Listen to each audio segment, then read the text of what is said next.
Barron and Metro News' Dave Allen. Welcome to the 2 o'clock hour. It's Metro News Midday, powered by Salango Law. Visit salangolaw.com. McIntyre, Murphy, Stephanie Pauly, our producers today. Open line West Virginia coming up at the bottom of the hour. 1-800-765-TALK, or you can text 304-TALK-304. It's Metro News Midday. Metro News Midday is presented by Salango Law. SalangoLaw.com. Join in by calling 800-765-8255 or text 304-TALK-304. Let's go live to downtown Charleston. Here's Dave Allen. It's 2 o'clock hour on a Tuesday afternoon. Metro News Midday, powered by Salango Law. Visit salangolaw.com. Dave Allen in the host chair today. Stephanie Pauly and McIntyre Murphy on the other side of the glass after 2:30. Open line West Virginia. 1-800-765-TALK or text 304-TALK-304. Welcome on the scent today. The head of the Democratic Party in the state of West Virginia and one of the delegates here out of Kanawha County. It's Mike Pushkin. Good afternoon, sir. Welcome to the show. Good afternoon. Good to be here. And you're straight out of the Capitol. I'm assuming you're going back because I am. You got the. Normally, when I have Mr. Pushkin on the show, I get him if it's on the local show. It's when he's just coming from the gym or something which is understandable.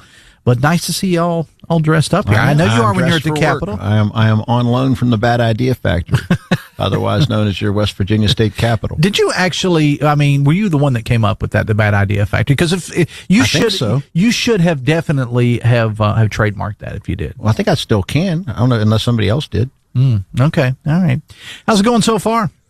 Well, as far as candidate recruitment, it's going pretty good. All right, Larry, you want to start there with candidate recruitment? As far as all the brilliant ideas at the Bad Idea Factory, hopefully there's room for improvement there. Okay, and all right. So which one do you want to start with? Candidate recruitment. It's your show, Dave. Let's go. I'm ready to go. Oh, it is? Yeah. Oh, you normally take over. Well, it's Amanda's show, but you're here. Yeah. Well, all right. So let's start with candidate recruitment. I gave the state Democratic Party a lot of credit. I said because you on this show and others and different interviews you said as state Democratic Party chair that you wanted to try to get people to run in the majority of the races because that's not always been the case. Yeah. The numbers are there. Did you get? You never get as many as you want. Did you have somebody running in every race? The goal is always 100%. I think in life, your goal should ought to be 110%. Actually, even though that's not really mathematically possible. It's also not. It's also not mathematically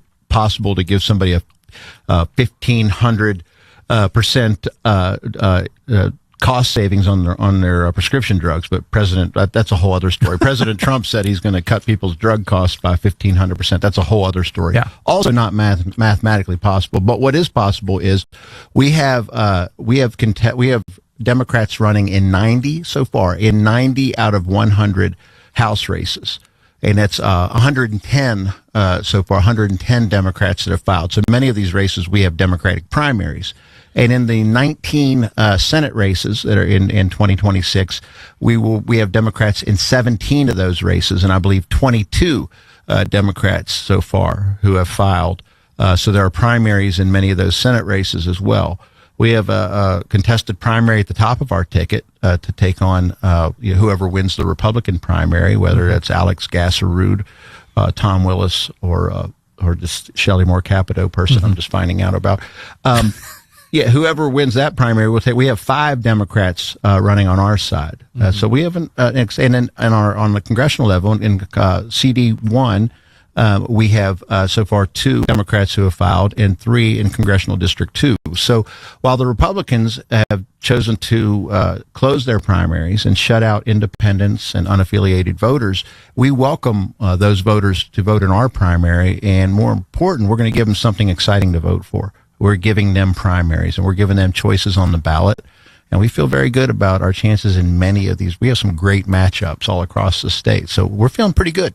Talk about the process of getting people to run, because as you well know, Mike, it takes a special kind of person to run for office, because not only are you running, but your family's running, you got kids, your job is running, so to speak, because everything gets thrown out there. When you went to these folks and said, hey, we think you would be a good fit to run in House District so-and-so or in Senate District so-and-so, what was the message that you gave people? That it's time to stand up. It's time to be the change you want to be. the change that you want to see. I apologize.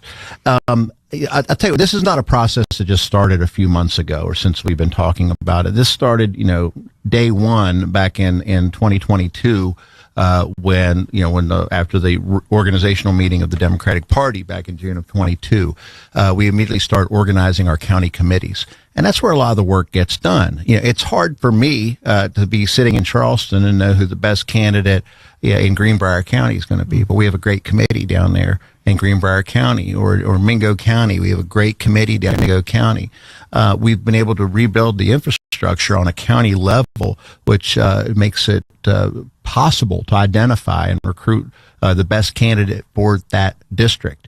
Now, we also incorporated, a texting program in some of the areas where we had no leads. We just sent out blasts to Democrats in that area, and that worked very well. We got a lot of responses.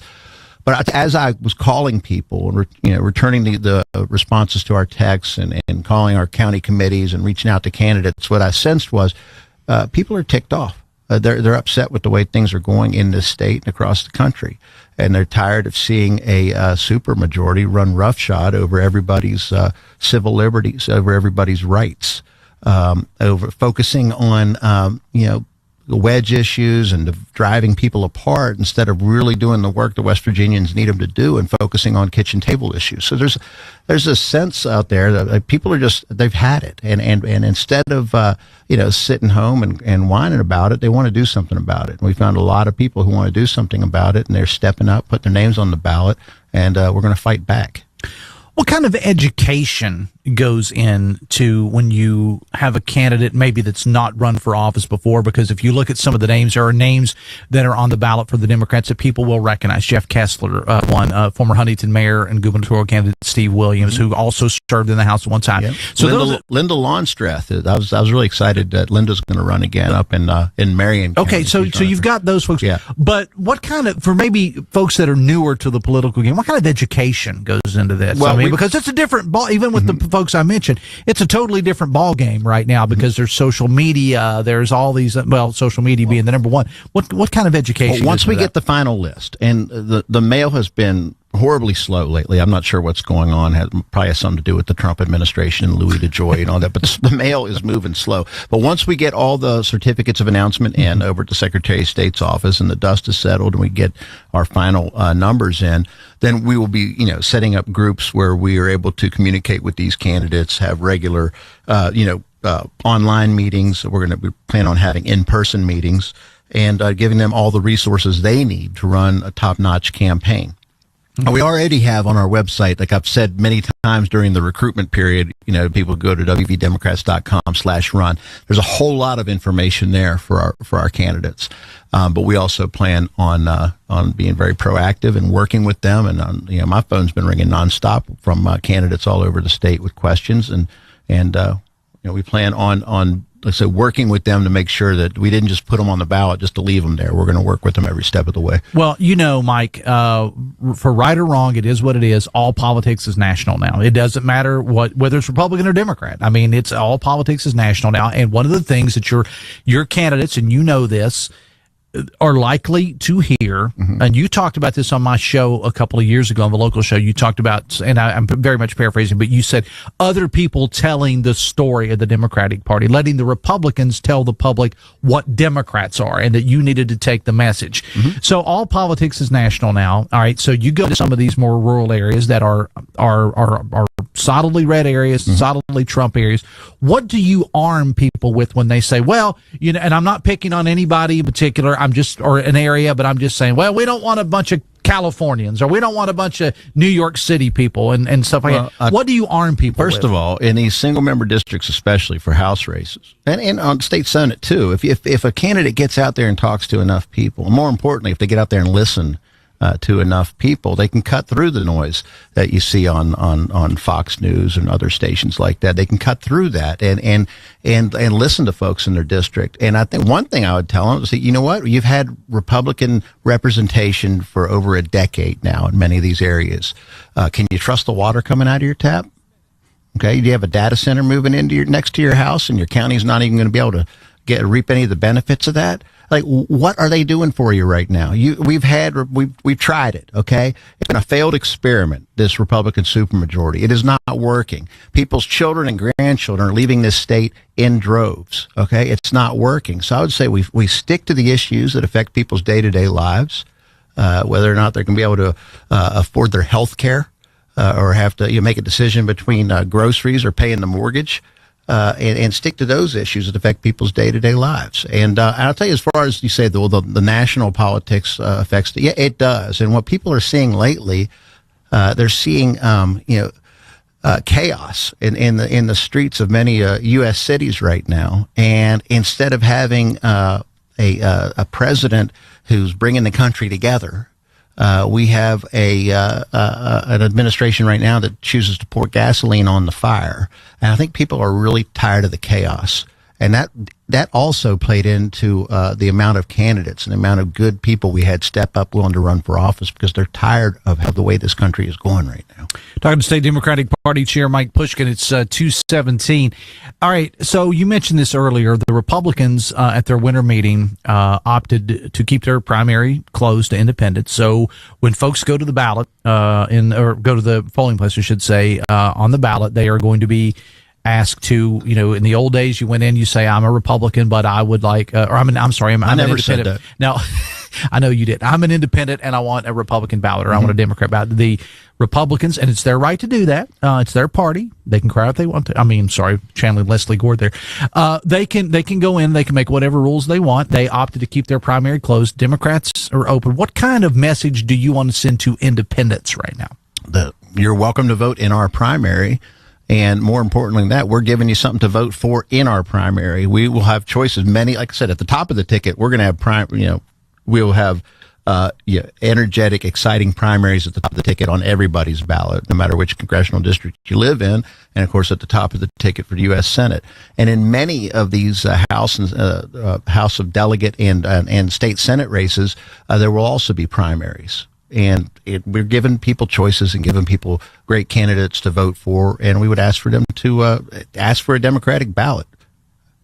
And there will be plenty of folks to vote for on that ballot. And I will say this, while we were able to field candidates in so many districts, currently there are 9 blue districts. I'm sorry, there are 9 Democratic districts in the House of Delegates, right? There are 9 districts represented by Democrats. And as of last time I looked at the Secretary of State's website, 6 of them are unopposed by Republicans. 6 of them. Mm-hmm. They only had 9 to recruit in, the Republicans. But instead, Governor Morrissey and the West Virginia Republican Party spent more time recruiting against fellow Republicans. And that's true. They have been beating the bushes trying to find primary opponents for incumbent Republicans. That's what they have been focused on, rather than challenging us. Do you think that they see that as maybe that they don't see the Democrats as a challenge, no matter what? Well, they're about to. I think they should look at some of the folks on this ballot, and because they are being challenged, and they deserve a challenge. No, you're right about the Republicans, because I can tell you in a couple of Senate seats, a couple of House seats as well. We're just now February 3rd. The advertising has not begun yet. There's some on social media, but it hasn't hit your airwaves, your television. It's going to. And I have a feeling that it is going to be a very, very ugly primary season in some of these races on the Republican side. Yeah, and we will have nice civil primaries on our side, and we'll give the voters choices as well. And I think a lot of folks can be voting in the Democratic primary, because we're welcoming in the unaffiliated and the independent voters. I think a head start on voting for the best choice in the fall, which will be the Democratic candidates. Talking to State Democratic Party Chair, can you hang out with me just 1 second here? Sure. All right, we're going to take a break. It's 2:20. We'll get to Open Line West Virginia coming up at the bottom of the hour. 1-800-765-TALK is the phone number. Text 304-TALK 304. We'll take a break. More with State Democratic Party Chair and Delegate Mike Pushkin when we come back. Stay with us. Hi, I'm Chris Lawrence, and the great outdoors is coming inside. Join me at the 24th Annual West Virginia Fishing, Hunting, and Outdoor Sports Show presented by Can-Am, March 7th and 8th at Milan Park in Morgantown. More than 100,000 square feet of fishing gear and hunting supplies, outfitters and charter boats, ATVs, campers and tractors, guns, knives, and much more, all under one roof. An outdoorsman's paradise. The West Virginia Fishing, Hunting, and Outdoor Sports Show, March 7th and 8th in Morgantown. A WVRC media event. We'll be right back. This is MetroNews Midday. MetroNews, the voice of West Virginia. We're with Bridget, whose husband won't be home for months, and whose daughter is due any day. We're with Mike, who's leaving home to protect his family and yours. We're with all service members and their families who need community, connection, and maybe a bit of magic. Are you with them? Learn more at uso.org today. We're with Liam after his 4th military move, when being new is starting to get old. We're with Tara during the holidays, when she misses home the most. We're with all service members and their families who need connection, comfort, and a home away from home. Are you with them? Learn more at uso.org today. Babes, what are you doing? What? I'm just mowing the lawn. No, it's blazing hot and dry out here. Don't you remember? Smokey Bear says. Avoid using power equipment when it's windy or dry. Where'd you learn this? Oh, it's on SmokeyBear.com with many other wildfire prevention tips. Right. Thanks, honey bear. Because remember, only you can prevent wildfires. Brought to you by the USDA Forest Service, your state forester, and the Ad Council. There's an old saying, the only true wisdom is knowing that you know nothing. But when it comes to COPD, knowing the signs can mean the difference between life and death. COPD is a chronic lung disease that may be caused by genetics, frequent lung infections, or irritants like smoke, fumes, dust, or chemicals. The most common cause of COPD is cigarette smoke, but anyone can get COPD. Despite being the 3rd leading cause of death worldwide, millions of people have COPD symptoms, but still go undiagnosed. Wisdom might come with aging, but symptoms like shortness of breath, tightness in your chest, coughing, and wheezing shouldn't. If you find yourself struggling to keep up with other people your age, or if you get short of breath walking up the stairs, it's time to talk to your doctor. COPD does not yet have a cure, but it is treatable. Early diagnosis and proper care can add years of better breathing to your life. For more information, visit copdfoundation.org. Wounded Warrior Project helps post 9/11 veterans and their families realize what's possible. With support and resources that bring warriors together and empower them to become stronger, both inside and out. It's possible to begin healing. To get the help you need. To find peace. And as each warrior's needs evolve, so do we. Because these last 20 years are just the beginning. Learn more at woundedwarriorproject.org/possible. Anyone can choose to make a difference. You can help people succeed, rebuild after disasters, protect the environment, or feed the hungry. Not only will you make a difference for others, but for yourself. You can earn money for college, learn career skills, and make friendships that last a lifetime. Make a difference. Choose your future. Choose AmeriCorps.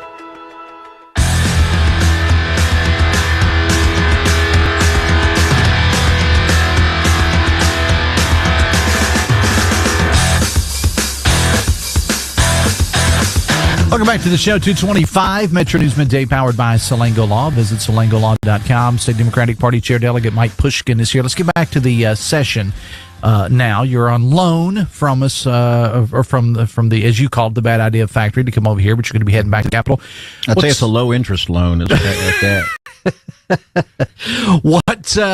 All right, that was actually funny. All right, so what's on your schedule for the rest of the day tomorrow? What are you looking at? You got any bills? I want to talk about one bill in particular. Okay. I'm going to introduce, but I'm going back for Health and Human Resources.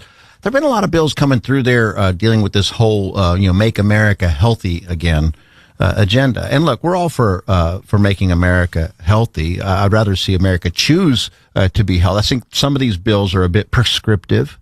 Some of them, if I could borrow a term from my formerly were conservative. I don't think they're conservative anymore, but people who used to be conservative used to talk about, the nanny state. Well, it seems like the Republican Party has gone full nanny state in telling people how to live their lives. But the thing is, none of this is a replacement for health care. And that's what concerns me. It's like we all want to promote healthy lifestyles. I remember when Republicans got a little bit upset when former Lady Michelle Obama talked about people eating healthy, and now they want to put it into legislation about people eating healthy. Look, we should all eat healthy. That's right. But you know what? We all know healthy people, unfortunately, who get sick. Mm-hmm. And it's not a replacement for health care. And that's an issue I have with this whole MAHA movement and some of the bills that are coming to offset the cuts that you're going to see in the Trump spending bill, which they call a beautiful bill. I don't think it's beautiful to kick people off their health care, to raise their premiums, and so they can't see a doctor when they get sick. So a lot of it that we're dealing with in the health committee has to do with a response to that, and I don't think the response is good enough. I think there is no response to what Trump and the Republicans in Congress did to this state. A bill that I'm going to introduce in the next few days that I hope to find some bipartisan support for is that back in the day, in Kanawha County, we had a domestic violence court. And this would start a pilot program to start it back up here in Kanawha County, and hopefully other counties would follow suit, where we'd have judges and magistrates who would take extra instruction on dealing with domestic violence issues, and hopefully that would prevent some of the horrible things that we've seen even recently here in Kanawha County, where we've had people who are out on bond who commit horrible acts, and over the holidays, we had the horrible incident up in Sissonville where a guy was out on bond for previous domestic violence charges, and he took the life of his wife, of a young woman up in Sissonville. So this bill, I've introduced it for years, so it's not a response to that, but I think the time has come that we take a serious look at it. And I would think that would be nonpartisan. I would think that would be. Hopefully it will be, but I'm reintroducing it this week. To start a pilot project for a domestic violence court here in Kanawha County. We used to have one, and we did. You don't need legislation to do it. You just have to have somebody step up. Why did it go away? I think the magistrate that was really the spearhead of that left office, and when she left, it kind of fell by the wayside. But I think it's really important that you have judges and magistrates who are well versed in that type of specific instances, because it's very different than other types of crimes. Mm-hmm. I hope that you'll be taking part in the Marshall festivities. It's Marshall Day at the Capitol. I hope to see you there. Yeah, I will. Yeah, I will be participating in the Marshall festivities and the WVDP. I was going to say WVU is tomorrow. Those are your WVU guys. So WVU. And tonight, I believe there's a Universities United. That both universities are coming together to host an event this evening. And there'll be Republicans and Democrats there together. That's right. And everybody can gather together and hold hands and sing "We Are the World" and Kumbaya. And Country Roads. And Country Roads. Kumbaya. State Democratic Party Chair Delegate Mike Pushkin. Appreciate you being here as always. Thanks for having me on. Thanks a lot. Coming up on 2:30.